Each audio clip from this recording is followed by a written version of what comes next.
Hello, everyone. Welcome to another episode of the Parmenius podcast with Bernard Wills. Today, we're excited to have on another guest that's going to discuss a wide range of topics that are very prescient in the present age. We have Sandria Green-Stewart from McMaster University. Hi, Sandria. Hi. Thanks so much for being here today. Thank you for having me. I look forward to this discussion. Mm-hmm. I'm kind of pumped.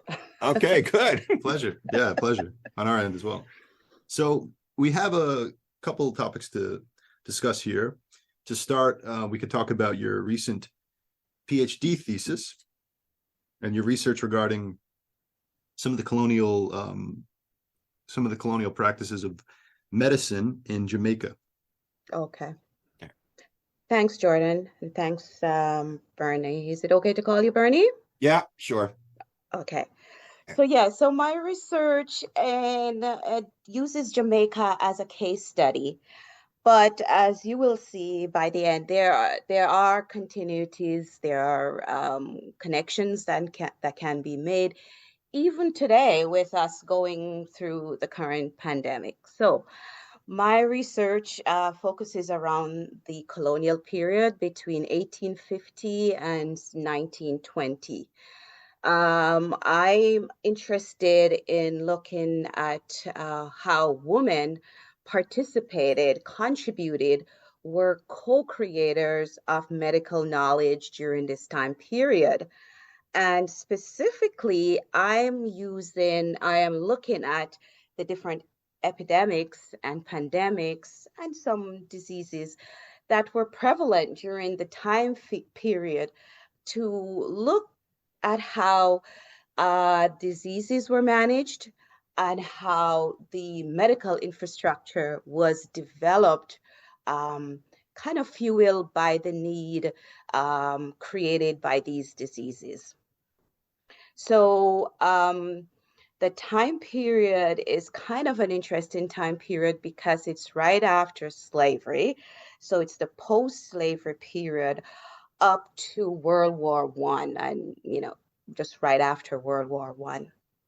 So some of the things, the diseases that I look into were the cholera epidemic. You could actually say it's a pandemic because it started in Asia and then Europe, then to the United States, and of course, other parts of the Americas. I'm looking a little bit at smallpox, which is one of the oldest diseases, and also hookworm, which is kind of a tropical disease. And even though it doesn't kill its victim, it renders them lethargic, tired, listless, and of course, as you can tell, that's not good for labor. And the other one I looked at is influenza, the 1918-1919 influenza, which actually provided the blueprint for the current COVID-19 pandemic, which we can talk about later. Mm-hmm. So with these diseases as the backdrop, my research is looking to see how women played an active role in managing these diseases and helping survival and mitigation and all of that in a system that was really underdeveloped. We didn't have a lot of public hospitals. There was a constant shortage of doctors and nurses, and the infrastructure, the medical facilities were just poorly organized and managed. Sorry, in that context, the deficient medical infrastructure led to a place where the medical needs of the people acted as a catalyst for the freed people's kind of socio-political activism, their self-understanding, their defining of freedom and citizenship. You have it down. Yes, exactly that, Jordan. Fantastic. Yes. So maybe you could tell us a bit more of that. Okay. Yeah. So so a major part of the thesis is looking at caregiving and caregivers. Now, you're going to see the irony in the word care, because there is no care, of course, or the care is not as we would like it to be. So there's this this is irony about caregiving. And what I mean by caregiving and caregivers, I'm looking at the shifting categories that define women's responsibility as nurses and folk healers in response to post slavery Jamaica's changing socioeconomic and political circumstances to address frequent epidemics and colonial regulation and expectations. So, caregiving became this catalyst that women were the primary players in addressing many of these ills relating to diseases and pandemics and epidemics. Yeah, that's fantastic. Should I continue? Yeah, please. If you wish. Please. Okay.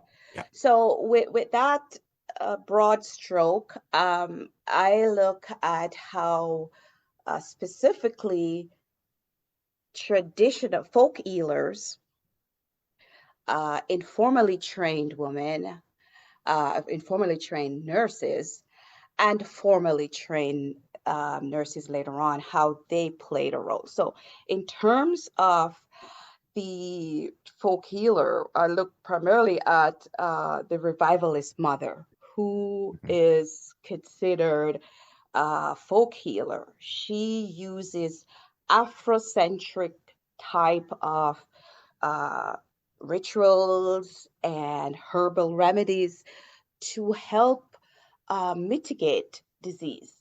But of course, she came up against the colonial medical structure, which did not appreciate what she was doing at the time. And they sought to kind of control what she was doing because to them, what she was doing looked like obia.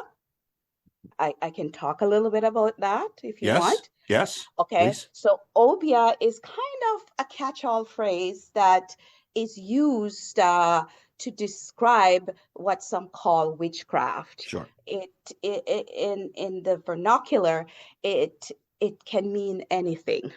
For example, different parts of the Caribbean will consider obia to be a part of healing. They will consider it to be the negative component where harm is done to individuals or in an individual.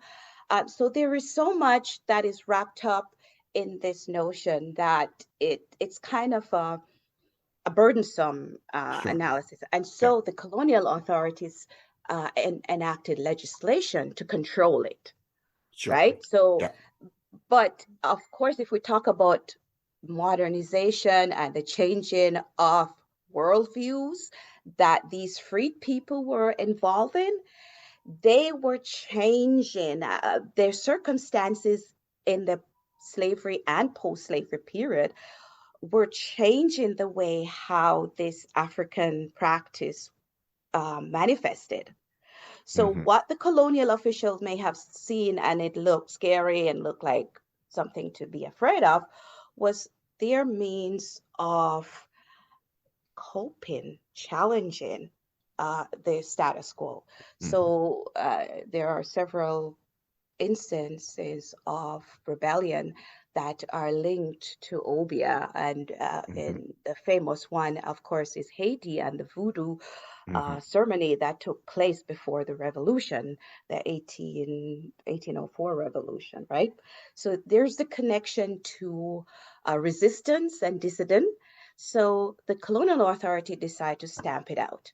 What they failed to realize was there's a component of healing that's also a part of this dichotomy. It was not all negative. There was the healing component where people were using knowledge about herbal remedies that they, survived the Middle Passage and they have been using for years. And so what looked, for example, the revivalist mother, what she was doing was using herbs to heal. But that looked to the colonial official like it was obia. Yeah. So she was using, plants, and she made different mixtures of plant and combination. And so police officers would raid her place, and if they took away bottles of medicine, they would use that as evidence of obeah. Yeah. Okay. Okay. So that's the revivalist mother and the contention with the colonial authorities at the time. But there were also informally trained nurses who were kind of separate from the revivalist mothers. So you have the informally trained nurses, most of them were Afro-Jamaican. Many of them were mixed heritage women. Some of them were white British women who did not have formal training, but they were involved in nursing. This is before 1860s, 1870s, right? So this would be before the professionalization of nursing. That's correct. Yeah. So these women were the ones who were providing care. And in my research, I've highlighted two of these women. Actually, there are three of them, but there's not much information on the third. So the first one I talk about is Cuba Cornwallis. Cuba Cornwallis, the name Cornwallis, Bernie, may ring a bell to you. It does ring a bell to me. I used to live on Cornwallis Street. Aha, in Nova Scotia, right? Yes, I did. Yes, because the Captain Cornwallis is who she got her name from. She was his slave, but in 1780 he manumitted her, and she became his housewife, his housekeeper. Now there is this notion that housekeepers were more than housekeeper. It's rumored that she was actually his lover. Now, Captain Cornwallis is related to, I forgot his name now, but the Cornwallis that is linked to Nova Scotia. Yeah. I think they are related. I'm not sure. I don't know if it's cousins or my impression, Sandria, is that it was a large family with like lots of extra brothers in it. So yes. And if you have too many sons, you have to send some of them to the New World too. Oh yeah, of course. That's how they're going to make their fortune, right? Yes. Yeah. So back to the story with Cuba Cornwallis. Again, she got her name from Captain Cornwallis, but we know about her because she actually worked for prominent British officers. You may have heard of Horatio Nelson. I think he's mildly famous. Oh, widely famous. Yes. His image is in what's it called, in Piccadilly Square in Piccadilly Square, and so is his ship, the Victory, is in on the Thames. Absolutely. Yeah. So Cuba Cornwallis provided service. Actually, was his nurse in 1780 when he came down with dysentery and some kind of different ailments when he was a young military officer, right? She also provided services to royalties, right? I think his Prince William, Duke of Clarence, later became King William IV. Yeah. So this is how we know of her, is because she treated these famous men. And so they wrote about her skill as a nurse in documents and letters. And so military historians extrapolate this information, and that's how we know about her. The other nurse that was very prominent during that time, her name is Sarah Adams. She was actually the matron of the military hospital in Port Royal. Unfortunately, though, we don't know a lot about her because I guess she didn't come up against as many famous people as Cuba did. Yeah. And the third is she was an informal nurse during the post-colonial period. Her name, you will recognize, is Mary C. Cole. Okay. Now, Mary C. Cole is kind of known for her medical expertise. Primarily, she's worked in Panama. She was affiliated with the Crimea in 50s, Yes, 60s. that was 1850. You mean you're referring to the Crimean War? The Crimean Yeah, War, yeah. yes. She currently is celebrated in Britain. There are Hmm. statues of her Hmm. in different settings. St. Thomas Hospital in Jamaica, a wing of the University Hospital is named after her. But Hmm. her work in 1850s was linked to the cholera epidemic. However, it was not in Jamaica.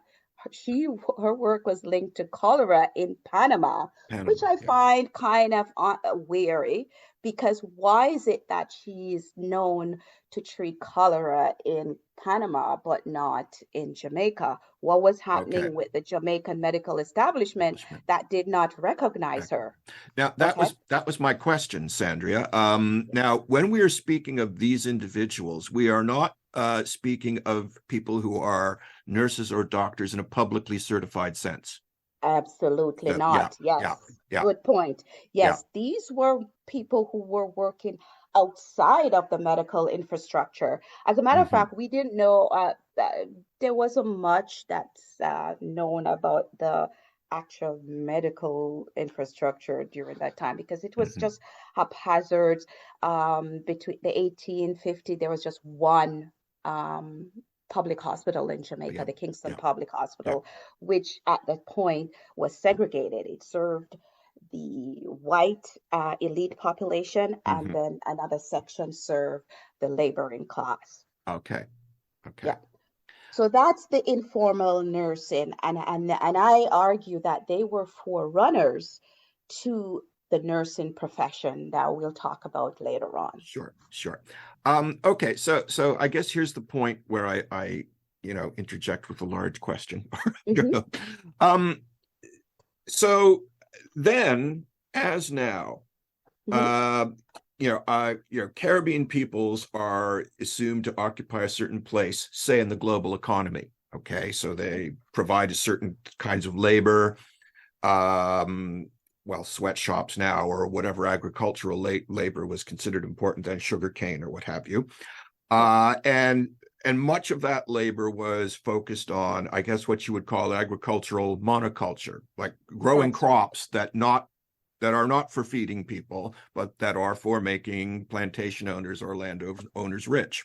Okay. Hmm. And so you have the rudiments there of an official medical system that's really, as you kind of said at the beginning, about keeping workers healthy so you can extract labor from them. Hmm. Right. And as you said, like that's a kind of perverse kind of care, right? Right. Yes. And you know, uh, in Canada, right? If we jump to Canada, I mean, Hmm. in Indigenous communities, in communities like, the Hutterites in Alberta, and in kind of sort of communities on the margins, we frequently find the phenomenon of, say, vaccine hesitancy, which is Yes. grounded in actually a legitimate suspicion of what Absolutely. what quote unquote peer-reviewed scientific medicine, or sorry, who peer-reviewed scientific medicine is for. Okay. Hmm. Hmm. And so are there lessons to be learned from Jamaica, perhaps, on, how this kind of contradiction or this suspicion or this tension can be overcome, or maybe it shouldn't be overcome? I don't know. That's a very good question, Bertie, because that is at the heart of my research and what I'm Hmm. trying to tease out. Yeah, yeah, So if I can give you, like, let's talk a little bit about the 1852 cholera yeah, epidemic, yeah, for example, and yeah. then I'll move on to smallpox, and then we can tease out how the infrastructure operated within that, to see how Hmm. notions and perceptions about healthcare were being formed by the freed people. Hmm. So, for example, the 1852 cholera epidemic hit Jamaica, 1851 to 1852, Two. and it killed uh, 10 to 13% of the people. So Hmm. that's up to, scholars argue, up to 50,000 people Yeah, were killed by this epidemic. Now, yeah. you would argue that that was not strange because in 1832, England had a similar, well, I don't know how the numbers Yeah. kind of compare, but Yeah. England suffered tremendously through the Sure. cholera epidemic. The United States did, France did. So this was not unique to Jamaica. But what was strikingly different about the Jamaican case was the high rate of mortality, and this was borne out by the British physicians and statisticians who came to Jamaica. So we have Gavin Milroy.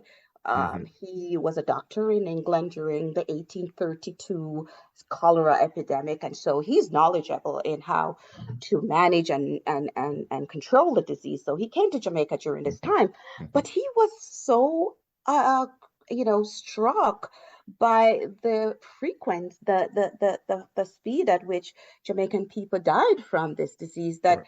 he could not comprehend why. The other doctor who came almost the same time with him was John Parkins. And John Parkins was a medical doctor, and he was interested in trying out different types of medicine and different type of therapeutics to see which would work. But he also was shocked at, I guess they're comparing the death rate in England and the death rate in India and the death rate in Jamaica. And they were just alarmed how high it was in Jamaica. It was the highest comparing to all the other places. So what does that mean? That means the level of care was not there in terms of the infrastructure to manage and treat the disease. Parkins was kind of wary. He was working in the west of Jamaica, and he, for example, he had 60 patients who came in one day, and of the 60 patients who came in, 40 of them died. Okay. Now, and this is a rate of mortality far higher. And so you have 3 people watching and seeing what's happening, right? And it's not like officials in Britain were all that concerned about their domestic labor population, except as it's right, who's going to mine the coal. But okay, like we have had this discussion on a previous podcast with Erica Sams Hurley. So what we discussed with her was in part the cultural component of medicine, right? So if the patient is simply an object of care, okay, and if the patient is simply the passive recipient of the beneficence of a wiser physician, outcomes are not as good, right? So if you don't ground treatment processes in I guess the belief structures or the traditional assumptions or traditional attitudes of the people you're trying to help, right? That's going to be far less effective as medicine. In other words, you have to gain their trust, right? Yes. So that was not happening because the medical officials tend to blame, and they berated these individuals who sometimes show up for assistance. They would berate them for waiting so long to come and seek medical care, right? So this is 1852. 20 years later, you had the smallpox outbreak. Now, smallpox, as I mentioned before, is not a new disease. The vaccine was developed in 1796 by Jenner, and there has been inoculation that has been used from the 16th century or even before that. So there has been treatment protocol for this. However, in 1871, when it returned to Jamaica, the infrastructure was not ready. And this is after Milroy in 1852, 20 years ago, told the government what they needed to do to prepare for the next pandemic. So this other outbreak of the smallpox epidemic in Jamaica showed up the medical system. For example, Yeah. they had some tents that they created, temporary tents to provide care, but they were not adequate. They could not, Mhm. they were not Mhm. adequate in terms of medication and staff. Here's something that one of the commentator, who is a medical doctor himself, he was actually a medical doctor and a politician. His name is Bowerbank, Louis Mhm. Bowerbank. He's a white Jamaican who Okay. was a Yeah. doctor at the time. Yeah. He actually brought charges against the medical establishment because one, they did not act on time. Two, Mhm. their infrastructure, the temporary tents that I talked about, were inappropriate. They were hot. They had no running water. They were dirt floor. They didn't have proper medicine. They did not have trained facility Mhm. nurses Mhm. and working in them. For example, he was so upset that what the medical officers, two medical officers associated with these tents, what they did, they would not go into the tent. They would ask the nurse to look at the patient, describe to them what the circumstances were, how they're, Mhm. what was happening in terms, as you know, smallpox affects their pus on the body, so Yeah. there's Yeah. a Yeah. physical manifestation, Yeah. right? And it's contagious by touch, right? Okay. Yeah. So the medical doctors would not go in the tent as a result. But you Okay. had the nurses who were mostly local women, Jamaican women, Afro-Jamaican women, because of course, white and middle class women would not be caught in a situation. They had the option. They don't have to work in that situation. So you had family members of patients. You had Afro-Jamaican informally trained nurses who were working in these facilities. So that's just showing you the level of care. The level Sure. of care Sure. was was almost non-existent when you have Yeah. medical doctors who would not, and I can't say I totally blame them, right? Yeah. They Okay. don't want to So expose themselves, but then again, they took the Hippocratic Oath. So where is that? How does that play into the whole picture of providing care? sure. I have a couple observations about that. And Hmm. like the Hmm. first is that you would think that if you regard a Jamaican person of color as as a kind of unit of labor or something, or a Hmm. unit of labor output in a cane field or whatever kind of, you know, monocultural crop you're growing, Right. that you would take an active interest in preserving this individual's health. But the master never does that, does he? Well, in slavery time, it was cheaper to To just just replace them. just replace them Yeah, than to yeah. provide medical care to them. In the post-slavery period, they realized that maybe there is something to providing some kind of care.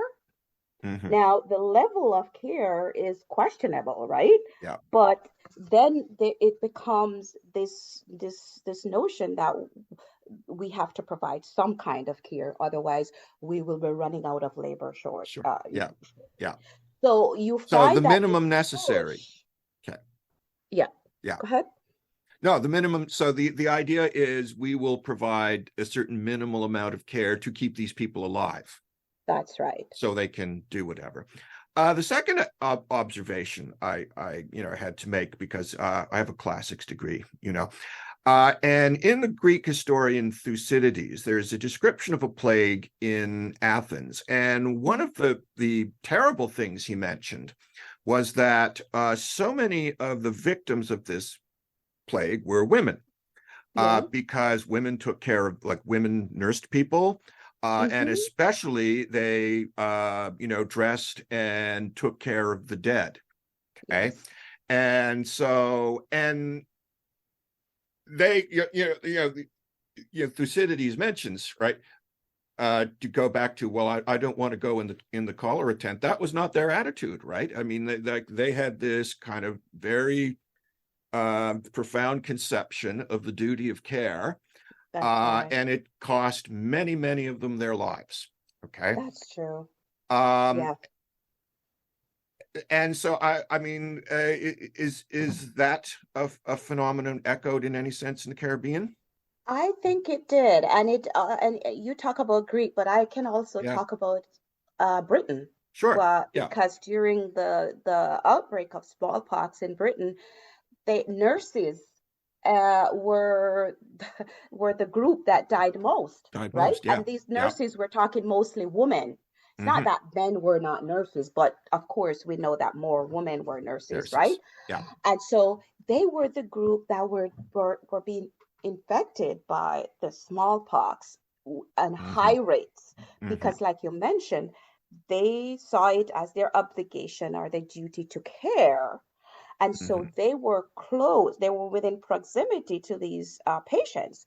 And so, Hmm. of course, with, quarantine and, measures were not up to Hmm. standard, or they Hmm. were not Hmm. as they are today. And so they were most vulnerable. The same was happening in Jamaica in Yeah. 1871 to 72, Sure. for example. You had nurses who were working in these terrible, degraded tents, and they would leave and go home, and they would bring the Infect their disease to their families. family. There are And several cases yeah. reported in the documentation of nurses whose family died as a result of, Wow. the Hmm. cross-contamination, right? And we see this with COVID now, I believe. Has anyone measured the or tracked the infection rate specifically of nurses and other kind of frontline healthcare providers? I wouldn't know off the top of my head, but I don't know if I have the statistic, but I know it's very high, sure. especially in the first wave of the pandemic, the COVID Hmm. pandemic. Hmm. The number of nurses and physicians affected, and I'm going to say respiratory therapists who were infected, was high, Hi. Yeah. right? Yeah. PSWs, which they are the lowest paying part of the healthcare system, Sure. they work mostly in nursing home and long-term care facility. And it's The almost like, numbers yeah, were astronomous. Like astronomical. there were just so many of them that were being affected. Hmm. Hmm. Yeah. So the higher up the hierarchy you go, the safer you can, the more you can insulate yourself from All public health issues. all public health issues, right? Because You are right. you can stick a nurse in front of you, or you can stick an orderly in front of you, or somebody like this. That's right. Yeah, I just know this, Sandria, anecdotally from talking to people. I too don't know what the statistics are, but I know Yeah. anecdotally, during the COVID pandemic, nurses really put their butts on the line, to be Oh blunt, yeah, right? definitely. Yeah. Yeah. So I just want to go back to something though that you mentioned, and Sure. this need to preserve labor. Yeah. So after the early 20th Okay. century in Jamaica, by this time you have Afro-Jamaican working at the plantation. However, Hmm. I'm going to venture to say 70% of them withdrew their labor from anything to Okay. do with plantation labor. So then the government made agreement with India and British India and China, and so you have South Asian South and a Asia. small amount of Yeah. Chinese indentured workers who were coming in. So And that's what the labor force looked like look in like. Jamaica Yeah. in the, from 1845 to, I'm going to say, 1920. 1945. It was a mixture of Afro-Jamaican, and South Asian and a few Chinese.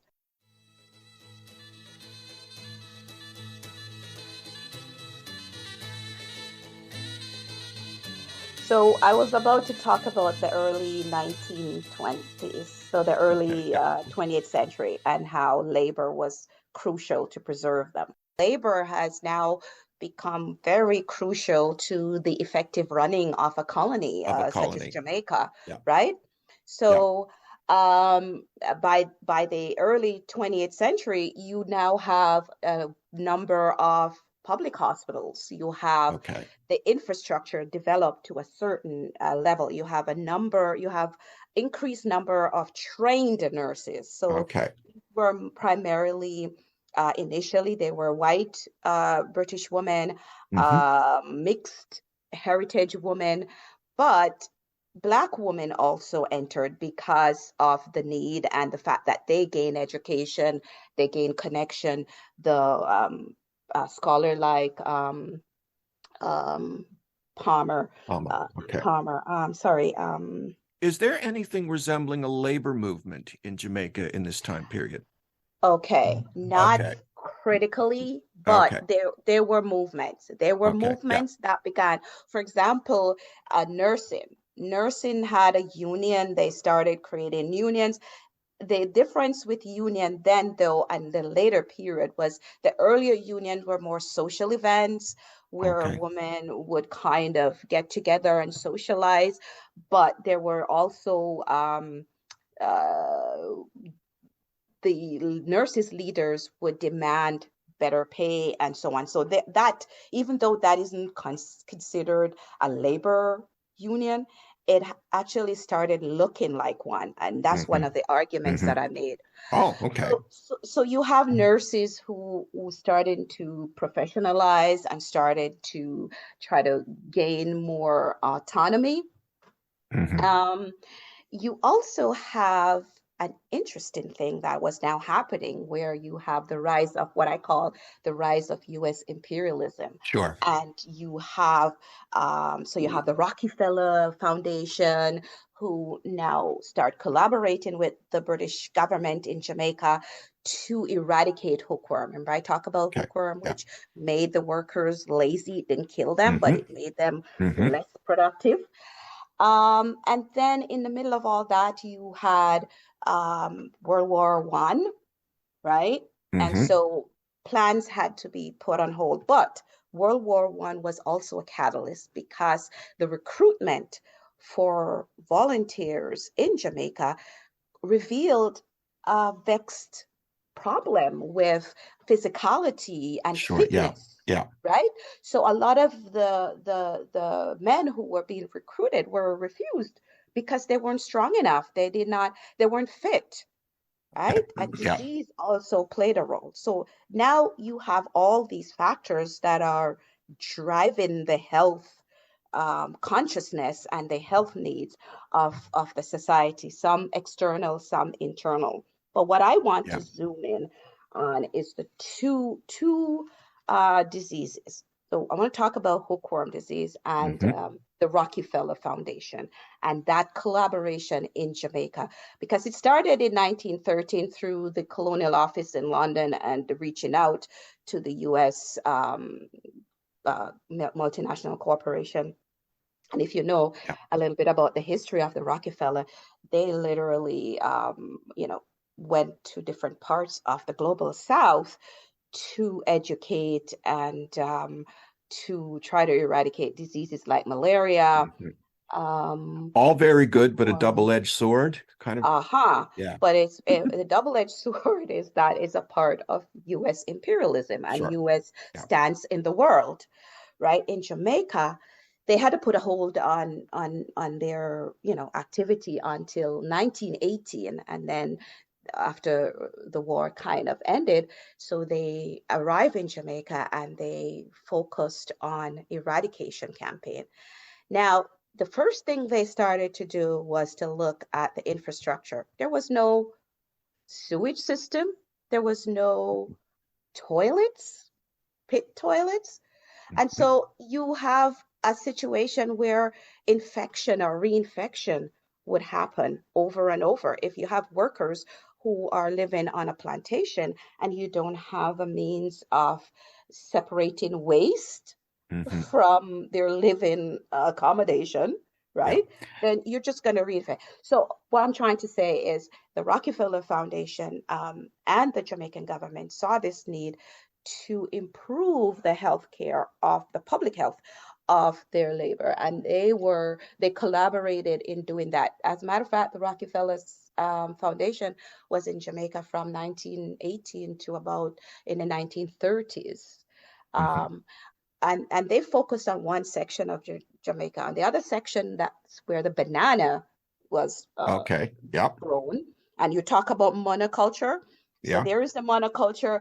It shifted by the late 19th century. The monoculture of sugarcane had shifted to banana. Banana. So Okay. banana became the king. Sure. Banana that became the dominant crop that was grown and and shipped to places like the UK and the United States, right? Yeah. Of course, you know about the banana republics and what Sure. happened in Central Del America. Monte is one of the main fruit producers. That's right. Yeah. And they're still doing it. They're still They're doing still it. producing bananas, that is. So some scholars argue about this corporate colonialism that was necessary to preserve the health of labor. And we see this in not just the Rockefeller Foundation, Mhm. but also the Quaker nurses, the American Quaker Quaker nurses nurses. that were a part of the Jamaica infrastructure in the late 19th to early 20th Early century. 20th So century. the Quakers in Jamaica has a very long history. So they were a part of the abolitionist movement in Mhm. the early 19th century. After slavery ended, they kind of phased out. And Now, so, I mean, I would imagine that, American Quakers would be at least coming to the Caribbean, well-intentioned people, but oh yeah, are they co-opted into the colonial system? absolutely. They Yeah. were well intentioned, as you said, because they wanted to save the heathen. Mm-hmm. Okay, they want to Mm-hmm. save them. So who are the heathen? The heathens are Afro-Jamaican workers. Mm-hmm. The heathens are also South Asian, and South Asians Mm-hmm. could either Mm-hmm. be Hindus or Sure. Muslim, Yeah. right? So the role of the American Quaker at the time was to convert them, right? Mm-hmm. Convert them to Christianity. Yeah. How did they do that? They used their schools, they used their medical mission, right? Mm-hmm. And I argue that the influenza pandemic 1918 to 1990 was a tipping point for them. This Okay. is when the Quaker nurses in especially northeastern Jamaica were able to make their strongest impact. Why do I say that? Because I've read their reports. They Mm-hmm. do quarterly report. They're very detail oriented, Sure. Yeah. obviously. Yeah. And so I've read their reports for the year ended December 31st, 1918. And the last quarter, all they were talking about was the influenza pandemic and its Sure. effect on the workers, the laborers who Yeah. they were Yeah. interacting with. Now, which was again disproportionate compared to, say, mortality rates in other countries? Not No. Okay. really, Okay. because it's only, okay, we know that historians said that about 50 million people died. The Mm-hmm. numbers are kind of big internationally, like 50 Mm-hmm. million Mm-hmm. died internationally. Yeah. However, in Jamaica, it was 70,000 people were affected, but 6,000 died from the disease. Okay. And guess who were mostly the 600? They were South Asian Asians. indentured laborers on the Okay. different plantations. So Okay. that is telling you something, right? That is Mm-hmm. telling you, because typically what happened when the South Asian indentured laborers first come over to Jamaica, they live in barracks. And you know what barracks are. They're like Sure. Yeah. open, Yeah. that house like 50 people in So they're cramped together with poor sanitation. That's right. Yeah. And so many of them died as a result of that, the Mm-hmm. congregate setting that they were living in. Yeah. So you have these two main diseases that brought in these new cooperation with American, entities. And they were not just there out of the kindness of their heart. They were there No. because they had interest in the banana industry, the fruit industry. Mm-hmm. And the Mm-hmm. fruit industry included banana, it included pineapple, citrus, coconut, that sort of thing. That's Mm-hmm. where their interest is making money. But you can't harvest and produce banana if you don't have the manpower. And Sure. so it was critical that you have the workers to do it. Sure. So like you mentioned before, there's this great need to preserve the labor that they have, and medical philanthropy became a way of doing that. Because we've realized that, we're losing labor power and we're losing fighting power. Mhm. I believe this was even a concern in England, Yes, with native English, the Navy would be recruiting these people and, that's heck, right. well, they can't swim and they're, we got to put them through an exercise regimen and all this kind of stuff. Right. Absolutely. Yeah, the Second Boer War in 1899 to 1902, it's the South African War. Yeah. Mhm.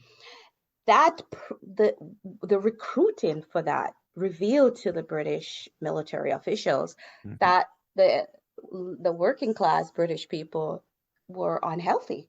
Mhm. And they had good to do fighting power. something. Yeah. That's right. So they had to do something. So this was the realization that was happening in England, but in the colonies, it also played out because you're raising in the colonies potentially soldiers who could Mhm. fight, as we've Mhm. seen World War One, the colonies, British India, British Caribbean, so volunteers were part of the theaters of war that was happening. Mhm. So it's crucial that, like you're saying, we preserve labor, but also future generation Nations. of soldiers, right? Mhm.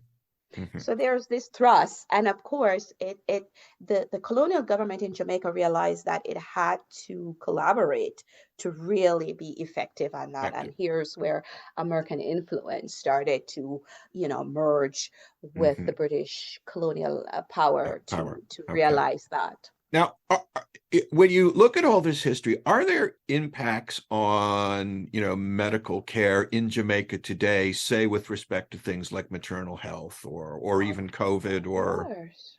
yeah.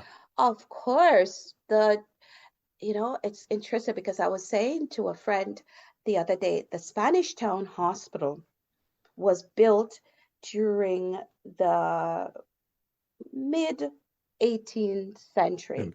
Yeah. It has not changed. It's the Okay. same The same period. structure. Yeah. It's the same structure. You go to the hospital, there's no addition. It's the same structure.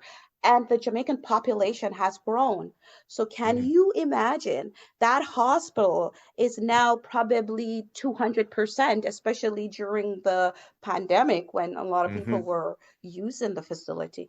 It was just, I was watching the news, and most of the hospitals in Jamaica were up to capacity and over. None of them Wow. was below capacity. Yeah. All of them were like 200%. Okay. So that Uh, just show you how poorly the infrastructure has developed since. And so we have this situation where in Jamaica, so for instance, when you get a lot of professionalized nurses, that Mhm. is also a kind of double-edged sword because, of course, they are educated into certain kinds of quote unquote best practices or procedures. And so they lose a good deal of the flexibility of I've had nurses complain about this to me, Mhm. right? Like there's such an emphasis on procedure in the kind of hierarchical colonial structure of medicine. Yes. That in a sense, the more professional a nurse becomes in that context, right?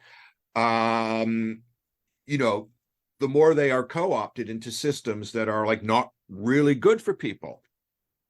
Absolutely. You are spot on where that is concerned.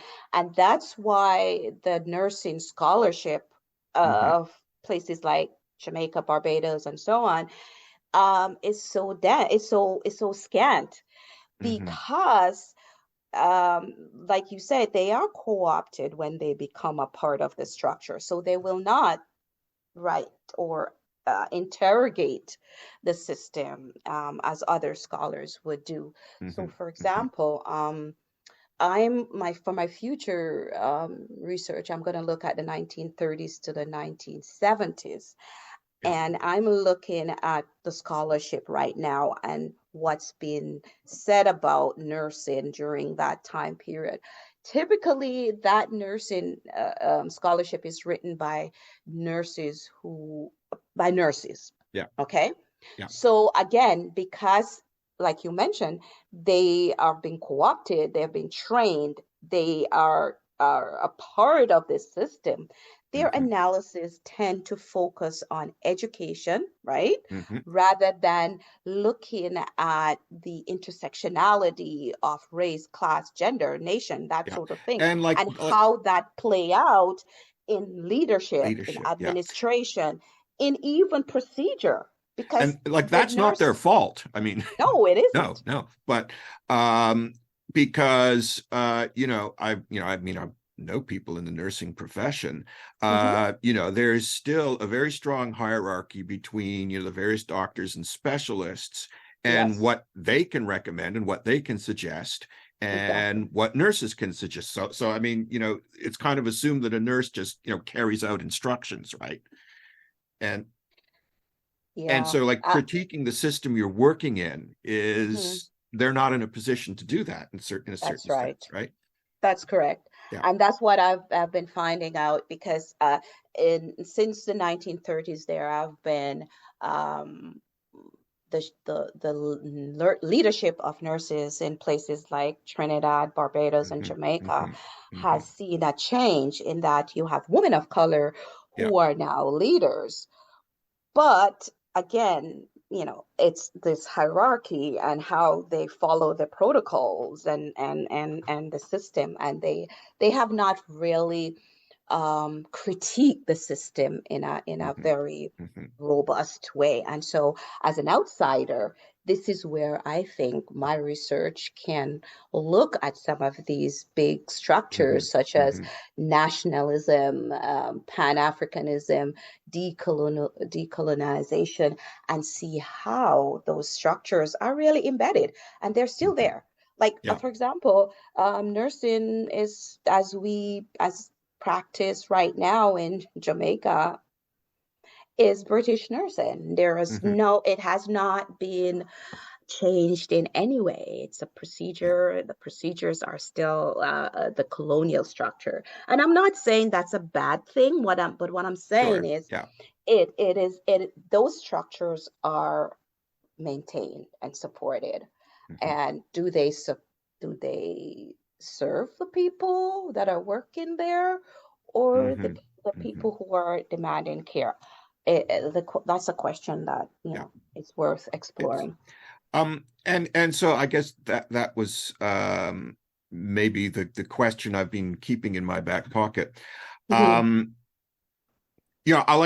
have no doubt, for instance, that, or I mean, I may be wrong about this, but probably when you go to a nursing school in Jamaica, the textbooks are from somewhere else. You would be correct to I think would be that. correct. I guessed correctly. Okay. So in other words, I get all these British textbooks. Yes, And of course. Of course. And of course, what somebody is going to say to that is, well, science is just science and medicine is just medicine, and it applies to the same principles This everywhere. objectivity, Okay. this Objectivity. Yeah. objectivity of science. And now I check in on Twitter occasionally, and well, there are various people who take a very sort of traditional view of the sciences as being universal and neutral and objective, and science in Jamaica and medicine in Jamaica is the same thing as medicine in Canada and medicine in Britain and so on, right? And they very vigorously attack notions of decolonization. So, like, for instance, Richard Dawkins is in New Zealand right now denouncing decolonization because the Maori are, ruining science, right? Okay, right. Wow. And in a sense, I deeply and profoundly disagree with that. But I to some degree understand the anxiety behind it, because when you are talking about, working, say, Mi'kmaq healing practices into medicine, in, context of Newfoundland or in Sweden, Sami medical practices have been rather successfully integrated into the medical system there. Or what was the phrase you used for the kind of West African folk medicine? Obeah? Folk healing or folk medicine. I think it's called hoodoo in the southern United States. I think in New Orleans. New Orleans. Okay. And so this notion induces a panic in some people because they hear that and they think, well, that sounds like alternative medicine to me because, is it peer reviewed? Is it double blind experiments? Is it all this stuff? Right. Yeah. And of course, once alternative medicine, you think, oh no, it's like crystals and yeah. Now I know that that's false, but a lot of people don't know that's false. Right. And so they get very worried when anyone wants to bring traditional folk healing practices into a modern medical context. Yeah. At the same time, we all recognize the necessity that people have to participate in their own care, and that involves accommodation to the different belief structures of different people and so on and so forth. So yes. So for the doubters, for the people who are anxious, the people who fear, what do you have to say to them? I would say they should open their minds. They should let's think universally. Let's think globally. So you have a system of care in, say, indigenous medicine, shamanism, right? You have hospitals like in Toronto, like the Princess Margaret Hospital or the cancer ward, for example, where they will allow shamans to come in and have that ceremony. I forgot what it's called, where they do the sage and that sort of thing. Because we know that a part of healing is how people are comfortable and how people are able to connect with others, connect with their community, right? And you can't argue with results, right? And I believe in Sweden, they've gotten good results doing this. Exactly. So I'm not saying replace Western medicine with local indigenous medicine. That's not what I'm saying. But I'm saying there's a place for it. It can actually work together with it, right? And I just came back from Ghana, and I happened to, visit one of their hospitals, the very first public hospitals that was established there. I was talking to, some of the locals, and I was like, okay, so what form of traditional medicine is practiced in this hospital? Do you incorporate some of the traditional ways of healing, like, ceremonies and so on? And they were looking at me as if I've grown eyes in the middle of my forehead. Okay. They were like, what the hell are you talking about? No. Because there's a stigma that surrounds that kind of practice. Exactly. So I'm not advocating to replace Western medicine because God knows there are values and it has done tremendous good and, purpose in our lives, but it can be enhanced. How? You can incorporate different aspects of different people's culture within it. We know that I used to watch Dr. Oz before he went into politics. Yes, before he went into whatever he is now. And he used to advocate for people healing based on the individual's spirituality, belief system that the patient has. So if the patient believes in God, then you can talk to them about God. You can have a pastor there. As a matter of fact, most hospitals have what do you call it? What's the term? Chaplain. Chaplain, thank you. Most hospitals have a chaplain. So there is that notion. So if you can believe that there is some kind of religiosity that is necessary, why can't you open up for, say, indigenous culture and have a sweat room or whatever it's called? I think that what people are spooked by there is the ritual aspect of it.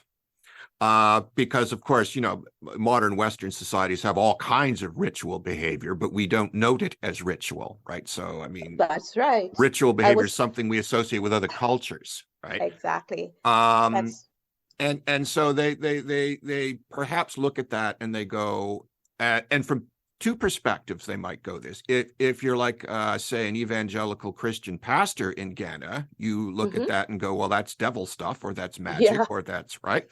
yeah, And if you're a Western trained scientist, you say the same thing. right. Um, but results are results, Sandria, right? Oh, correct, correct. Yeah. I mean, people are going to respond to what is familiar.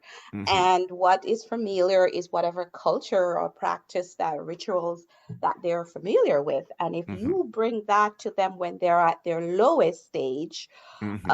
of sickness, it can only help to improve their mental state, I Sure. think. Sure. So again, it is opening of the mind and being more receptive to other people's culture and perception. And I think Hmm. for the most part, there might be a small number, or hopefully it's going to grow over the years, who will become familiar. You have just named a few, which is Hmm. great. Hmm. Sweden, Australia, Yeah. um, the Canadian, the Toronto with Indigenous Medicine Incorporated. Hmm. Hmm. Um, I worry though, like places like former colonies, like Jamaica, Yeah.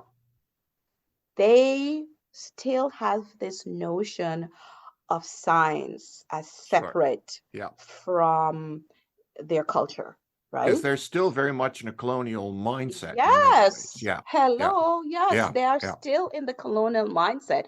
I'll give you an example. In Jamaica, there's a parish which is in the eastern end. It's St. Thomas. It's one of those parishes Hmm. that there hasn't been a lot of development in terms of tourism and, you know, uh, you know, all of that. Yeah. I read a report in 2006 that in that community there was one doctor who was making visits, even though they have an hospital in the Hmm. capital. But of course, the capital is just one area of that parish. There's like other outlying areas, remote areas that didn't have a doctor. And these people were relying on traditional medicine. Hmm. Now, the Because death what else you rate. going to do? Exactly. Yeah. And here's the clincher. The The clincher. death rate in this parish was not higher than any other Any parish. other. So what is that telling us? That Um, that they're there's a cultural element to medicine. all right. Yeah. Now, looking at the history of medical development in Jamaica from 1850 to 1920, we can see some of the similarities or the continuities that are happening, especially with our COVID pandemic. Hmm. We've seen some of the notion about uh, resistance to vaccine, the distrust Hmm. of the medical Hmm. system, and like you mentioned before, these are embedded factors that have been a part of our medical system since inception, since Hmm. the Hmm. early mid 19th century, and even before that. So it's interesting that some of the public health procedures that were used in, say, 1919 or even before that were some of the ones that we relied on for Hmm. this pandemic. For Hmm. example, the wearing of masks, right? Yeah. So what does that say about our health system? Have we come that far, or is disease continue to be the same level of threat as the 19th It's 19th century? century. Well, what were the COVID outcomes in Jamaica? Do you happen to know? Um, I don't think they were alarming. Okay. Jamaica is a fairly young population, Okay. so I Sure. think they were able to survive the onslaught. So the other thing, the government did put in rigid lockdowns. Okay. So you had the government instituting lockdowns where people could only go out to go to the supermarket on said day, Mhm. They could not, move around as freely, even though, the people were having their dancehall parties privately in a way. Mhm. But Mhm. for the most part, the government tried to really crack down on gatherings. And so I feel like that played an important part, other than the fact that, again, the Jamaican population is fairly young. Fairly young, So, and they yeah. were by and large compliant. Oh, kicking and screaming, Oh, they kicking and went. screaming. Oh, okay. Okay. Oh, on my dance hall. Right. Of course. Yeah, Yeah. there were people who broke previous laws to have parties, and Hmm. they were talking Hmm. about, oh, we're young, we're not gonna die. Look who's dying, the old people, and that sort of thing. But again, that also happened here. So what are you Hmm. gonna say about that, Hmm. right? That's true. That's true. Yeah. Okay. So do you have anything to add, Sandria? That's about it. There are Okay. there are similarities between the 19th centuries, and how disease are managed even now.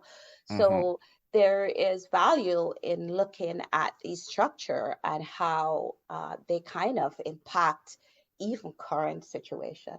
Hmm. Okay. Yeah. Great. Thanks for this fascinating discussion, Sandria. And I guess we could just ask before we go. We really appreciate your time and the scholarship that went into all these questions, and they're Hmm. very interesting. Hmm. The whole idea of the transnational feminist movement and all this, and different forms of like caregiving and unrecognized forms of care and stuff. Can you Mhm. tell us where your future research is heading, and like briefly, and if there's any place we can like look for you? Yeah, so yes, my future research is going to be looking at nurses and how they develop in from the 1930s to the 1970s.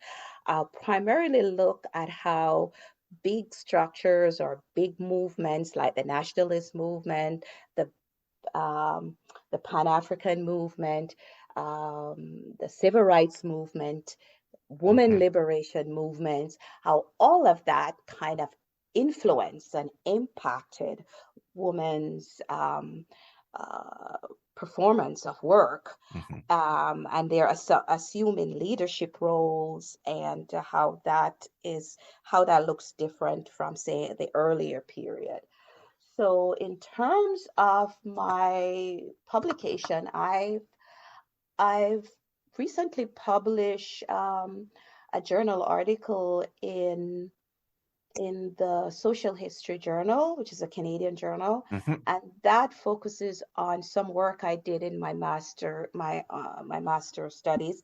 It looked at a group of women from the Caribbean who migrated to Canada as domestic workers, and then they kind of branched off to healthcare, and most of them worked as PSW, which is the lowest Hmm. echelon of the healthcare system. They work in long-term Hmm. care Hmm. and kind of chart there. So there's that out there. I also did an article recently for this Syndemic magazine at McMaster, and it talks about the first two waves of the COVID pandemic and Hmm. how black black workers or racialized workers and older Canadians were Hmm. impacted basically because Basically. of systemic challenges with race Hmm. and Hmm. class and Hmm. ageism, that sort of thing.